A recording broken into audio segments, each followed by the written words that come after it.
जीवन में असंभव कुछ नहीं होता।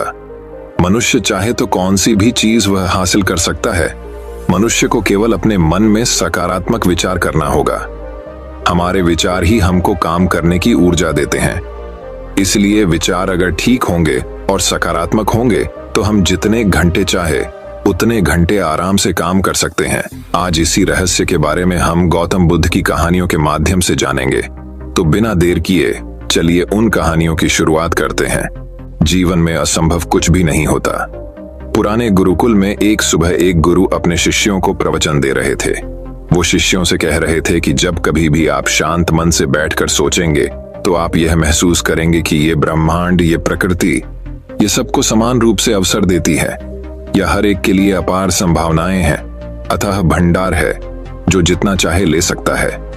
लेकिन साथ ही साथ आप यह भी महसूस करेंगे कि हमें लेना नहीं आता, हमें हासिल करना नहीं आता, क्योंकि किसी भी चीज को हासिल करने का एक तरीका होता है, एक विधि होती है और कुछ ऐसे सूक्ष्म रहस्य है जिनका अभ्यास करना ही उस सफलता का आधार होता है। उस सफलता को पाने का सही तरीका होता है।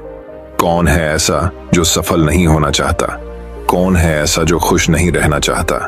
मगर फिर वो ऐसी कौन सी चीज है जो हमें ये सब पाने से रोकती है? वो है हमारे खुद के नकारात्मक विचार, वो है हमारी खुद से होने वाली नकारात्मक बातचीत। और हमारा मन खुद ही ऐसे विचार पैदा करता रहता है जो हमारे आत्मविश्वास को कमजोर बना देता है और हमें विश्वास दिला देता है कि हम उस सफलता के लायक नहीं। और यही वह सूक्ष्म रहस्य है, अपने मन में चल रहे विचारों को एक सही दिशा देना, उन्हें नकारात्मक से सकारात्मक की ओर मोड़ना, खुद से की जाने वाली मानसिक बातचीत को सही करना और खुद पर विश्वास करना। गुरु ने आगे कहा, क्या आपके अंदर कुछ ऐसा है जो आपको मुश्किल से मुश्किल वक्त में भी हार नहीं मानी देता? लोग जब उदास और परेशान होते हैं तो अक्सर वो सब कर बैठते हैं जो उन्हें नहीं करना चाहिए। नकारात्मक भावनाओं की वजह से कई बार हमारे अंदर की बुराई बाहर आ जाती है और हम गलत कदम उठा लेते हैं। गुरु ये सब बोल ही रहे थे कि तभी एक शिष्य खड़ा होता है और गुरु से प्रश्न करता है, गुरुदेव, क्या आप हमें बता सकते हैं कि हमें अपने अंदर की बुराई और नकारात्मकता का सामना कैसे करना है और जिंदगी को सकारात्मक विचारों के साथ कैसे जीना है? गुरु ने मुस्कुराते हुए कहा, खुश रहना उतना भी मुश्किल नहीं है जितना आप सोचते हैं। बस हमें हर सुबह और शाम अपने विचारों को सही दिशा देना है। हर नया सवेरा एक उम्मीद लेकर आता है, क्योंकि हर नए दिन के साथ नए सपने, नई उम्मीदें और नए मौके मिलते हैं। इसीलिए अपनी हर दिन का दिल से स्वागत करो। कौन जाने कल क्या होगा, क्योंकि आने वाला समय तो किसी ने नहीं देखा है ना। अक्सर हम सभी सोचते हैं कि हमारे सामने एक लंबी जिंदगी पड़ी है। ये बात सच है, लेकिन यह भी एक सच है कि जिंदगी का कोई भरोसा नहीं, कब क्या हो जाए कहना बड़ा मुश्किल है। इसीलिए हर दिन को अपना एक नया जन्म समझकर जीना शुरू करो, क्योंकि इस सोच के साथ जीवन जीने से आप कभी दोबारा उदास महसूस नहीं करेंगे, बल्कि आप खुद से और अपने करीबी लोगों से और भी ज्यादा प्रेम करने लगेंगे। और फिर जो भी करेंगे पूरे जोश और उत्साह के साथ करेंगे। आपका हर दिन हंसी और खुशी के साथ बीतेगा। गुरु ने आगे कहा, अगर आप सफलता चाहते हैं तो आपको कुछ समझौते भी करने पड़ेंगे। जीवन का यही नियम है, अपनी आराम की स्थिति में रहते हुए आप कभी कुछ बड़ा हासिल नहीं कर सकते। जीवन में बदलाव लाकर ही आप उसे एक नई दिशा दे सकते हैं। इसीलिए हर बदलाव का खुले मन से, खुले दिल से स्वागत करो। जो लोग समय के साथ बदलना सीख जाते हैं, सफलता भी उन्हीं को मिलती है। अगर आपको लगता है कि आपकी जिंदगी में बहुत मुश्किलें हैं और आप परेशान हो चुके हैं, तो आपको मुश्किलों का सामना करने के प्रति अपने नजरिए को बदलना होगा, अपने सोचने के तरीके को भी बदलना होगा।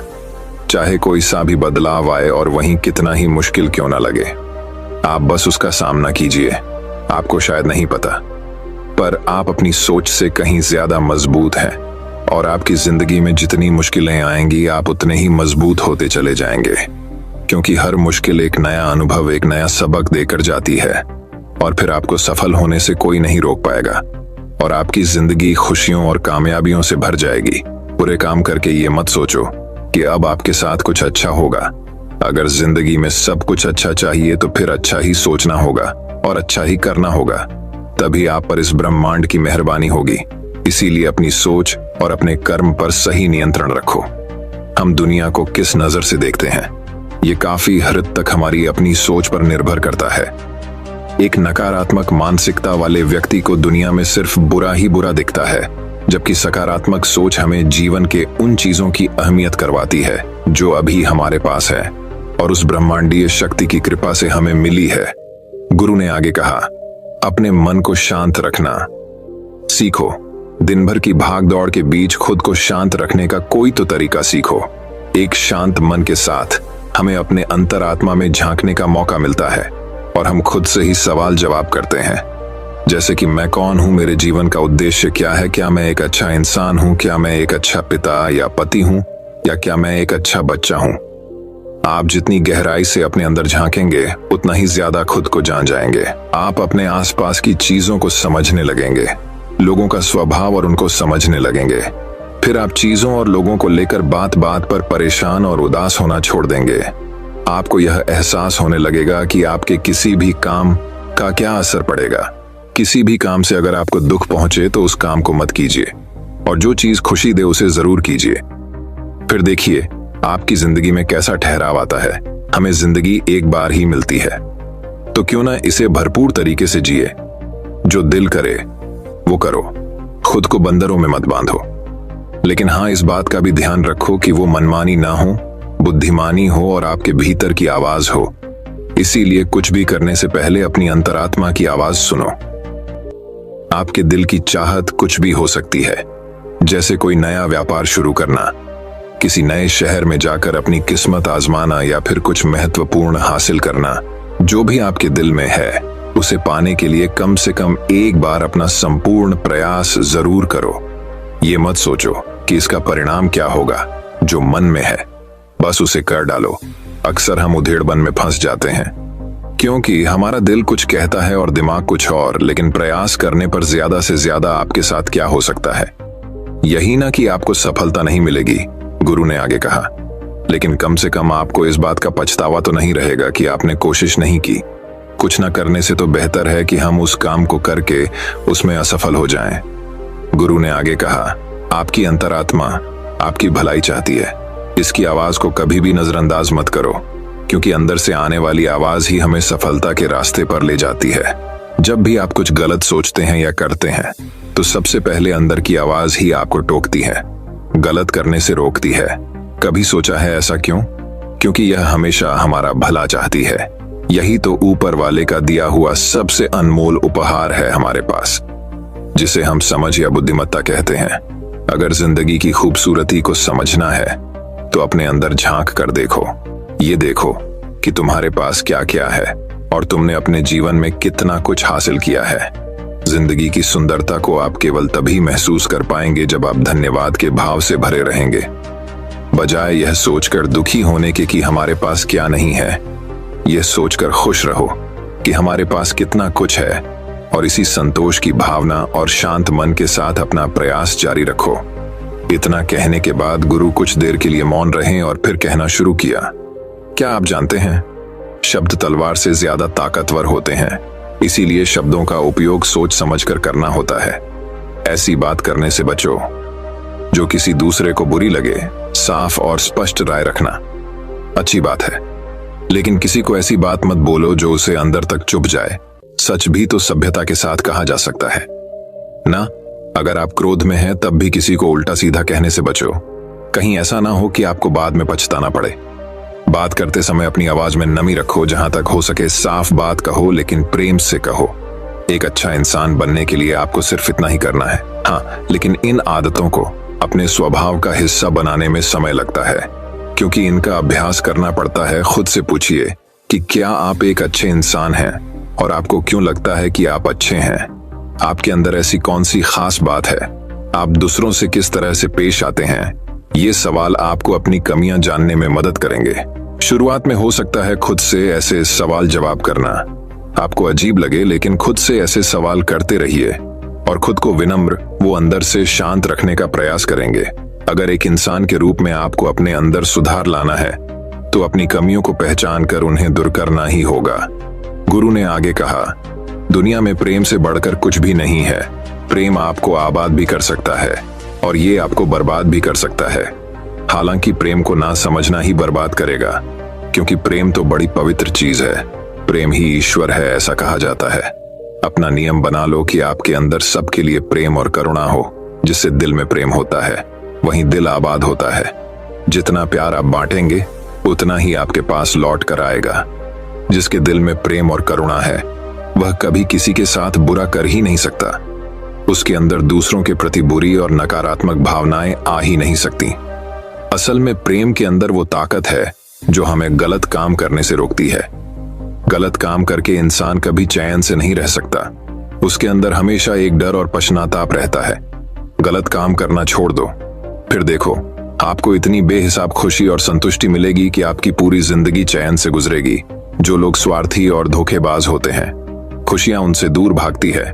वो चाहे कितना ही खुश रहने का दिखावा कर लें, लेकिन अंदर से वो हमेशा दुखी ही रहते हैं। गंदे काम और गंदे विचार हमें कभी खुश नहीं रहने देते, और जहां खुशी है वहीं प्रेम है। इतना कहने के बाद गुरु ने अपना प्रवचन समाप्त किया और फिर सभी शिष्य अपने अपने दैनिक कार्यों में लग गए। दोस्तों, इस तरह के विचार अपने दिमाग को देने से और विचारों को सकारात्मक रखने से निश्चित रूप से जिंदगी बदलेगी। तो आइए आप जल्दी से समराइज कर लेते हैं कि हमने इस कहानी में क्या क्या सीखा। इस वीडियो में आपने खुद से की जाने वाली सकारात्मक बातचीत की, ताकत के बारे में जाना और ये भी जाना कि खुद की काबिलियत पर संदेह करना हमें नीचे खींचता है। खुद को हमेशा अपनी खूबियों और अच्छाइयों के बारे में याद दिलाते रहो, क्योंकि इससे हमारा आत्मविश्वास बढ़ता है। इस वीडियो में आपने ये भी सीखा कि हमें अपने अंतर्मन की आवाज भी सुननी चाहिए। हमें अपनी कमियां, अपनी खूबियां और अपने लक्ष्य स्पष्ट रूप से पता होने चाहिए। हमेशा सकारात्मक सोच रखनी है, और यह याद रखिए कि अगर हम ठान लें तो जीवन में कुछ भी असंभव नहीं। आपने इस कहानी में अच्छाई की और एक अच्छा इंसान बनने की अहमियत के बारे में भी जाना। असल में अच्छा होना सफल होने से भी ज्यादा जरूरी है। दुनिया में पहले से ही काफी बुराइयां हैं, और हमारे अंदर की बुराई हमें मानसिक और शारीरिक दोनों तरफ से कमजोर बनाती है। इसलिए जितना हो सके अपने मन और विचार दोनों पवित्र रखो।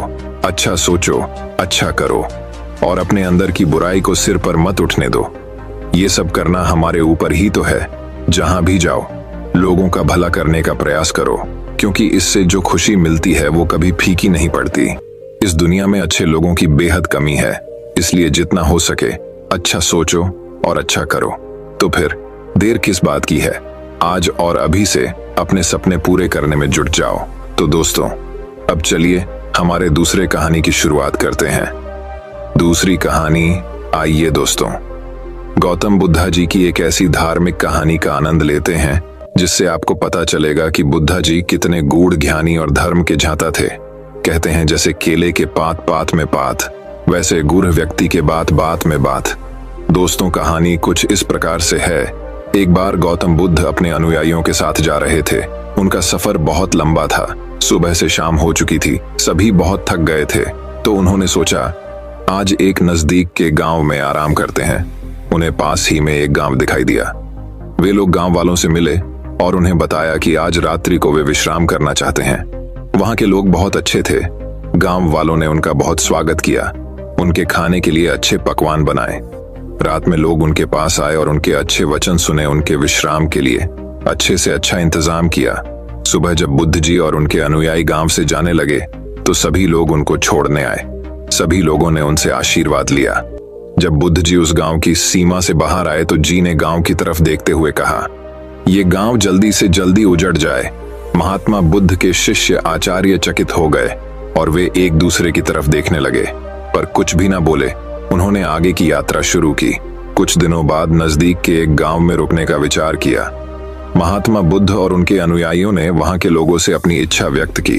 वहां के किसी भी गांव वालों ने उनकी बात पर ध्यान नहीं दिया। किसी ने भी न तो उनका स्वागत किया और न ही उनके रुकने की व्यवस्था की। उनको घर का बचा खुचा खाना दिया। कोई उनसे मिलने नहीं आया। वहां सभी एक दूसरे से झगड़ा कर रहे थे। सभी अनुयायी बहुत उदास हो गए। उन सभी को रात एक मंदिर के प्रांगण में बितानी पड़ी। सुबह उठ के बुद्ध जी और अनुयायी वहां से जाने लगे तो उनसे कोई मिलने भी नहीं आया। जब वे सभी गांव की सीमा से बाहर चले गए तो बुद्ध जी ने गांव की तरफ देखकर कहा, ये गांव हमेशा यहीं बसा रहे। अब बुद्ध जी के अनुयायियों से नहीं रहा गया। उनमें से एक अनुयायी बोला, महात्मा क्षमा करे, एक बात आपसे पूछना चाहता हूं कि कहीं आपने दोनों को आशीर्वाद उल्टा तो नहीं दे दिया है। बुद्ध जी अपने अनुयायियों की मनोदशा समझ गए। उन्होंने मुस्कुराते हुए कहा, तुम अगर मेरे वचनों पे जाओगे तो ऐसा ही लगेगा, मगर तुम अगर उस आशीर्वाद के फल की तरफ ध्यान दो तो समझ में आएगा कि आशीर्वाद सही है। पहले गांव वाले बहुत अच्छे थे, वे जहां भी जाएंगे अपनी अच्छी बातें सभी को बताएंगे। अगर वो सब जगह फैल जाए तो सब जगह अच्छाई फैल जाएगी। इसलिए मैंने उनको आशीर्वाद दिया कि गांव उजड़ जाए। दूसरे गांव वाले बहुत बुरे थे, वे जहां भी जाएंगे हर जगह नफरत फैलाएंगे। इसलिए उन गांव वालों का एक जगह रहना अच्छा है। इसलिए मैंने आशीर्वाद दिया कि ये गांव हमेशा यहीं बसा रहे। दोस्तों, ऐसा ही होता है। हम बिना बात का मतलब समझते हैं, दूसरे को गलत समझते हैं। हम दूसरे की सोच को नहीं समझते कि उसने ये बात क्यों कही होगी। हम केवल बात सुनकर उस इंसान को अच्छा या बुरा समझते हैं। ऐसा करके हम एक बहुत अच्छे इंसान से दूर हो सकते हैं। महात्मा बुद्धा ने बहुत ही सरल शब्दों में अपने शिष्यों के विचारों की उथल पुथल का समाधान कर दिया। वही शिष्य ने भी अपनी दुविधा को अपने मन में नहीं रखा। बुद्ध जी के साथ अपनी दुविधा का निदान कर लिया। इससे बुद्ध जी उनकी नजरों में महान बन गए। हमें भी जब भी किसी की बात अच्छी न लगे या समझ में ना आए तो हमें अकेले में उससे बात करनी चाहिए। इससे आपके मन में उसके लिए कोई दुविधा नहीं रहेगी या आप किसी गलत फहमी की वजह से उस इंसान से दूर नहीं होंगे। तो दोस्तों, अब चलिए हमारे तीसरी कहानी की शुरुआत करते हैं। तीसरी कहानी, बार बार रास्ता बदलने से नहीं मिलती है कामयाबी। लक्ष्य बड़ा है तो धैर्य के साथ सही दिशा में आगे बढ़े। जो लोग धैर्य से काम नहीं लेते हैं उनकी परेशानियां बढ़ती हैं और वे किसी भी काम में सफलता हासिल नहीं कर पाते हैं। लक्ष्य पूरा करना चाहते हैं तो धैर्य होना बहुत जरूरी है। इस संबंध में गौतम बुद्ध की एक प्रेरक कथा प्रचलित है। गौतम बुद्ध अपने शिष्यों के साथ एक जगह से दूसरी जगह भ्रमण करते रहते थे। इस दौरान वे आसपास होने वाली घटनाओं से भी जीवन में सुख शांति बनाए रखने के उपदेश देते थे। एक दिन वे अपने शिष्यों के साथ यात्रा कर रहे थे। रास्ते में एक खेत में बहुत सारे गड्ढे खुदे हुए थे। एक ही खेत में इतने सारे गड्ढे देखकर सभी शिष्य हैरान थे। किसी को भी ये समझ नहीं आ रहा था कि आखिर किसने एक साथ इतने गड्ढे क्यों खोदे हैं। शिष्यों ने बुद्ध से पूछा, तथागत कृपया बताएं, एक खेत में इतने सारे गड्ढों का क्या रहस्य है? बुद्ध ने कहा, इस खेत के मालिक ने पानी की खोज करते हुए इतने गड्ढे खोद दिए हैं। वह कुआं खोद रहा था लेकिन उसमें धैर्य की कमी थी। थोड़ा सा गड्ढा खोदने पर पानी नहीं निकला तो उसने दूसरा गड्ढा खोदना शुरू किया। दूसरे में पानी नहीं निकला तो तीसरा गड्ढा खोदा। इसी तरह उसने खेत में जगह जगह गड्ढे खोद दिए। अगर पर धैर्य के साथ एक ही जगह पर गड्ढा खोदते रहता तो उसे पानी जरूर मिल जाता। कथा की सीख, जिन लोगों में धैर्य की कमी है वे लोग हमेशा परेशान रहते हैं। जल्दबाजी में काम सुधरते नहीं हैं बल्कि बिगड़ जाते हैं। इसीलिए हमेशा धैर्य धारण किए रहना चाहिए। तो दोस्तों, अब चलिए हमारे चौथे कहानी की शुरुआत करते हैं। चौथी कहानी, क्यों कोशिशों के बावजूद सफलता रहती है दूर। गौतम बुद्ध की इस कहानी से मिलेगी सही दिशा। बौद्ध धर्म के संस्थापक महात्मा गौतम बुद्ध के अनमोल विचारों से व्यक्ति को जीवन में आगे बढ़ने और सफल होने की प्रेरणा मिलती है। यही कारण है कि भारत समेत दुनिया भर में बौद्ध धर्म को मानने वाले हैं। गौतम बुद्ध से जुड़ी ऐसी कई कहानियां हैं जिससे जीवन में सफलता के नए और सटीक मार्ग प्रशस्त होते हैं। सफलता से जुड़ी गौतम बुद्ध की कहानी। एक बार गौतम बुद्ध अपने भिक्षुओं के साथ एक गांव से गुजर रहे थे। उस गांव में पानी की व्यवस्था न होने के कारण लोग परेशान थे। गांव के लोगों को पानी लाने के लिए बहुत दूर जाना पड़ता था। गांव के निकट बहुत बड़ा मैदान था जिसमें छोटे छोटे बहुत सारे गड्ढे खुदे हुए थे। एक भिक्षु ने अपनी जिज्ञासा को शांत करने के लिए गौतम बुद्ध से पूछा कि गांव के इस मैदान में जो इतने सारे गड्ढे खुदे हुए हैं, आखिर उनका क्या उपयोग है? बुद्ध ने मुस्कुराते हुए अपने भिक्षु को जवाब देते हुए कहा कि प्रिय भिक्षु, इस गांव में पानी की समस्या है, इसीलिए गांव वालों ने पानी की खोज में ये छोटे छोटे गड्ढे खोदे हैं। इतना सुनते ही भिक्षु उन गड्ढों में पानी ढूंढने लगता है, लेकिन उसे पानी की बूंद भी नहीं मिलती। फिर वह गौतम बुद्ध से कहता है कि इन गड्ढों में तो पानी ही नहीं है। गौतम बुद्ध कहते हैं, तुम्हें वहां लोगों की भीड़ दिख रही है। वे सभी लोग गांव से दूर एक नदी की ओर पानी लाने के लिए जा रहे हैं। इस पर भिक्षु पूछता है कि क्या इस गांव के जमीन में बिल्कुल भी पानी नहीं है? गौतम बुद्ध कहते हैं पानी तो है, लेकिन गांव में ऐसा कोई नहीं है जो पानी को ढूंढ सके। भिक्षु को बुद्ध की बात समझ नहीं आई। तब गौतम बुद्ध कहते हैं, गांव के लोगों ने पानी की खोज में ही मैदान में इतने सारे गड्ढे तो कर दिए हैं, लेकिन इसके बावजूद उन्हें पानी प्राप्त नहीं हुआ। तुम जानते हो ऐसा क्यों? इसका कारण यह है कि समस्या के समाधान के लिए सही जगह परिश्रम नहीं की गई है। यदि गांव के लोग अलग अलग कई गड्ढे करने के बजाय सही दिशा में केवल एक गड्ढा ही करते, जो कि 100 गड्ढों के बराबर होता, तो इन्हें अवश्य ही पानी मिल जाता। सीख गौतम बुद्ध से जुड़ी इस कहानी से हमें यह सीख मिलती है कि मनुष्य का मन भी ठीक इसी तरह से 100 दिशाओं में भागता है, लेकिन यदि मन को एक दिशा में केंद्रित कर काम किया जाए तो लक्ष्य तक अवश्य ही पहुंचा जा सकता है और सफलता भी प्राप्त की जा सकती है। असफलता का कारण मन का चारों ओर भटकना ही है। तो दोस्तों, अब चलिए हमारे 5वें कहानी की शुरुआत करते हैं। 5वीं कहानी। एक बार की बात है, एक कारवां नेता था। वह एक देश से दूसरे देश जाकर विभिन्न सामान बेचते थे।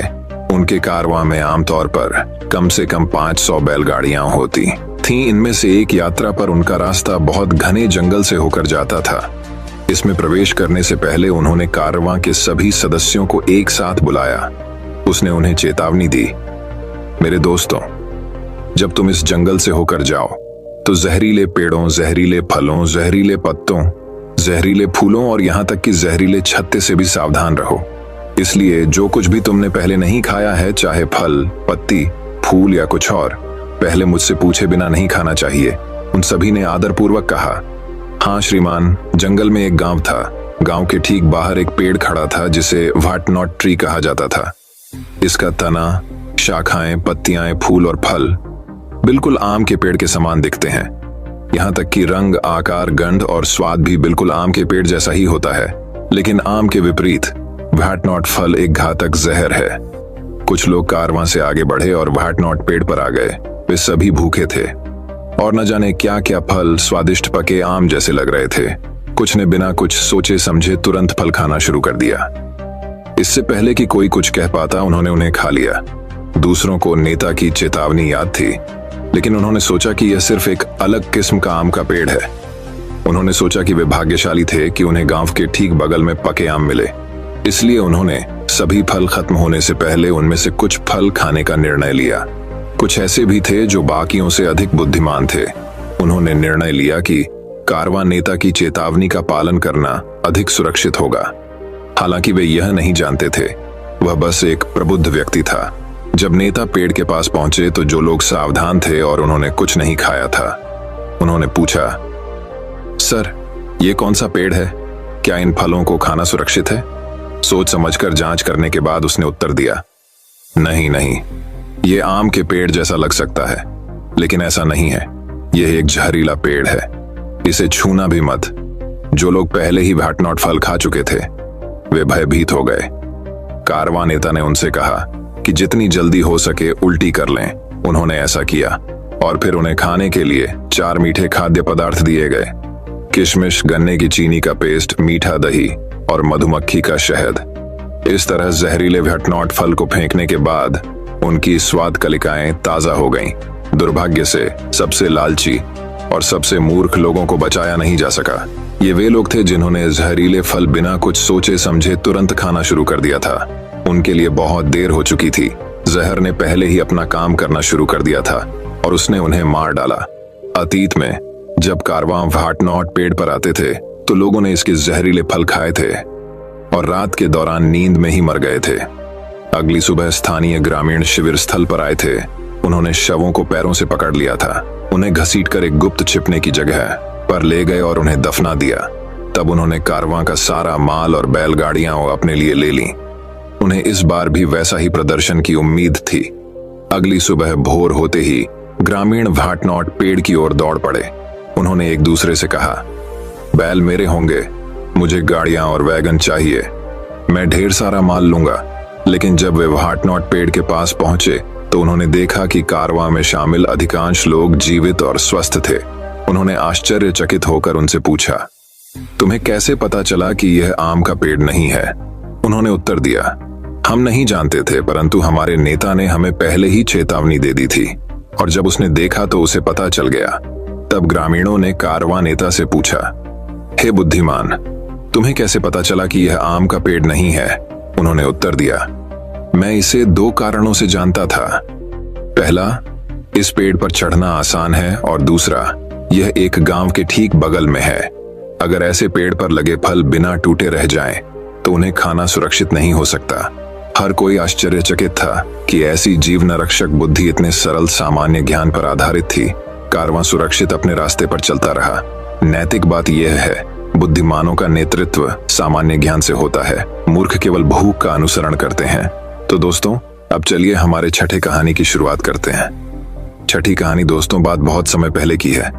एक प्रबुद्ध व्यक्ति का जन्म उत्तर पश्चिमी भारत में एक उच्च वर्गीय परिवार में हुआ था। जब वह बड़ा हुआ तो उसे एहसास हुआ कि उसका साधारण जीवन उसे स्थायी खुशी नहीं दे सकता। इसलिए उन्होंने सब कुछ छोड़ दिया और भिक्षु के रूप में हिमालय में रहने चले गए। उन्होंने ध्यान किया और ज्ञान और मन की शांति प्राप्त की। एक दिन उसने जंगलों से राजगृह शहर आने का फैसला किया। जब वह पहुंचा तो वह राजा के आनंद उद्यान में रात भर रुका। अगली सुबह वह भिक्षा का भोजन इकट्ठा करने के लिए शहर में गया। राजा ने उसे देखा और उसके विनम्र और गरिमामय रवैये से प्रसन्न हुआ, इसलिए उसने उसे महल में आमंत्रित किया। उसने उसे बैठने की जगह दी और खाने के लिए सर्वोत्तम भोजन दिया। फिर उसने उसे हमेशा के लिए बगीचे में रहने के लिए आमंत्रित किया। पवित्र व्यक्ति सहमत हो गया और तब से वह राजा के आनंद उद्यान में रहने लगा। उस समय शहर में एक पुजारी था जिसे भाग्यशाली कपड़े वाले व्यक्ति के नाम से जाना जाता था। वह कपड़े के टुकड़े की जांच करके अच्छे या बुरे भाग्य की भविष्यवाणी करता था। एक दिन हुआ यूं कि उसके पास कपड़ों का एक नया सूट था। एक दिन नहाने के बाद उन्होंने अपने नौकर से सूट लाने को कहा। नौकर ने देखा कि इसे चूहों ने थोड़ा सा चबा लिया है, तो उसने पुजारी को बताया। भाग्यशाली कपड़े वाले व्यक्ति ने सोचा, चूहों द्वारा चबाए गए इन कपड़ों को घर में रखना खतरनाक है। यह एक अभिशाप का निश्चित संकेत है जो मेरे घर को नष्ट कर सकता है, इसलिए मैं उन्हें अपने बच्चों या नौकरों को भी नहीं दे सकता। अभिशाप अभी भी मेरे घर में होगा। दरअसल मैं इन बदकिस्मत कपड़ों को किसी को नहीं दे सकता। अब एकमात्र सुरक्षित काम यह है कि इनसे एक बार और हमेशा के लिए छुटकारा पा लिया जाए। ऐसा करने का सबसे अच्छा तरीका यह है कि इन्हें शवगृह में फेंक दिया जाए, वह स्थान जहां शवों को जंगली जानवरों के खाने के लिए डाल दिया जाता है। लेकिन मैं ऐसा कैसे कर सकता हूं? अगर मैं किसी नौकर को ऐसा करने के लिए कहूंगा तो उसकी इच्छा उसे कपड़े रखने पर मजबूर कर देगी और अभिशाप मेरे घर में बना रहेगा। इसलिए मैं यह काम केवल अपने बेटे को सौंप देता हूं। उसने अपने बेटे को अपने पास बुलाया और चूहों द्वारा हल्के से चबाए गए कपड़ों के श्राप के बारे में सब बताया। उसने उससे कहा कि वह उन्हें अपने हाथ से भी न छुए। उसे उन्हें एक छड़ी पर ले जाना था और लाशों के मैदान में फेंकना था। फिर घर लौटने से पहले उसे सिर से पैर तक स्नान करना चाहिए। बेटे ने पिता की बात मानी। जब वह छड़ी पर कपड़े लेकर शवगृह में पहुंचा तो उसने पवित्र व्यक्ति को द्वार के पास बैठे हुए पाया। जब भाग्यशाली कपड़े वाले व्यक्ति के बेटे ने शापित सूट फेंक दिया तो पवित्र व्यक्ति ने उसे उठा लिया। उन्होंने इसकी जांच की और चूहों द्वारा बनाए गए छोटे दांतों के निशान देखे, लेकिन चूंकि उन पर ध्यान देना मुश्किल था, इसलिए वह सूट को अपने साथ आनंद उद्यान में वापस ले गया। अच्छी तरह नहाने के बाद उनके बेटे ने अपने पिता को बताया कि क्या हुआ था। उसने सोचा, कपड़ों का यह शापित सूट राजा के पसंदीदा पवित्र व्यक्ति को बहुत नुकसान पहुंचाएगा। मुझे उसे चेतावनी देनी चाहिए। तो वह आनंद वाटिका में गया और बोला, हे पवित्र, जो अशुभ कपड़ा तूने लिया है, कृपया इसे फेंक दे। यह शापित है और तुझे हानि पहुंचाएगा।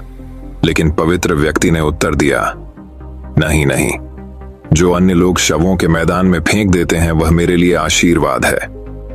हम वनध्यानी अच्छे और बुरे भाग्य के दृष्टा नहीं हैं। सभी प्रकार के बुद्ध और प्रबुद्ध प्राणियों ने भाग्य के बारे में अंधविश्वास छोड़ दिया है।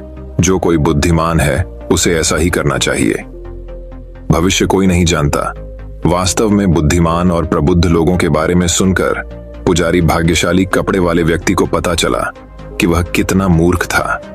तब से उन्होंने अपने कई अंधविश्वासों को त्याग दिया और विनम्र पवित्र व्यक्ति की शिक्षाओं का पालन किया। दोस्तों, यह कहानी हमें यह शिक्षा प्रदान करती है कि एक मूर्ख का श्राप एक बुद्धिमान व्यक्ति का आशीर्वाद हो सकता है। तो दोस्तों, अब चलिए हमारे 7वें कहानी की शुरुआत करते हैं। 7वीं कहानी। दोस्तों, एक और नई कहानी की शुरुआत कुछ इस प्रकार होती है। बहुत समय पहले की बात है। एक समृद्ध गांव था जिसमें सबसे धनी ग्रामीणों ने सोने की एक बड़ी गांठ को डाकुओं और लुटेरों से बचाने के लिए छिपाने का फैसला किया। इसलिए उन्होंने उसे पास के चावल के खेत में गाड़ दिया। फिर कई वर्षों बाद एक गरीब किसान ने खेत जोतने का फैसला किया।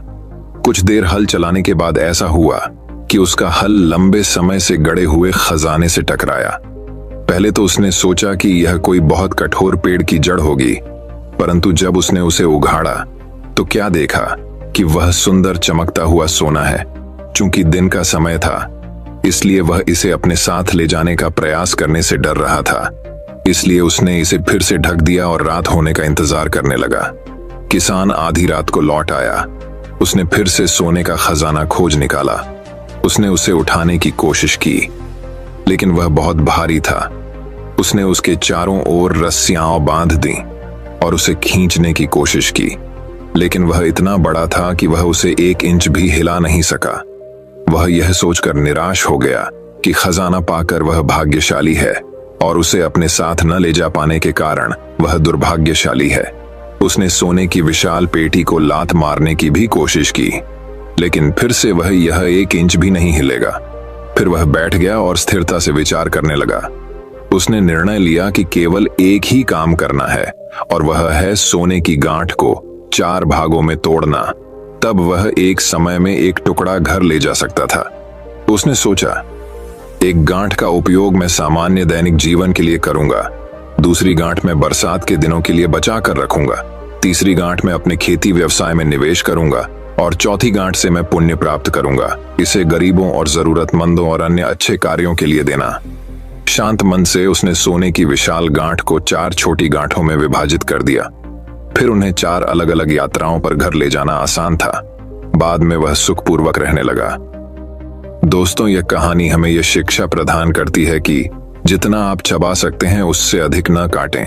दोस्तों, मैं उम्मीद करता हूं कि यह कहानी सुनने से आपके जीवन में अच्छे बदलाव आए होंगे। आपको इस वीडियो से क्या सीखने मिला, ये कमेंट करके जरूर बताएं, और अपने परिवार, दोस्तों या आपके करीबी इंसान के साथ ये कहानी शेयर करके उन्हें भी इस ज्ञान से परिचित करवाएं। बाकी अगर आपको ये वीडियो दिल से अच्छी लगी हो, तभी इस वीडियो को लाइक कर देना, और आपने अब तक इस चैनल को सब्सक्राइब ना किया हो तो चैनल को सब्सक्राइब भी जरूर कर देना। आपका हर दिन शुभ हो और खुशियों से आपका जीवन भरा रहे। धन्यवाद। नमो बुद्धाय।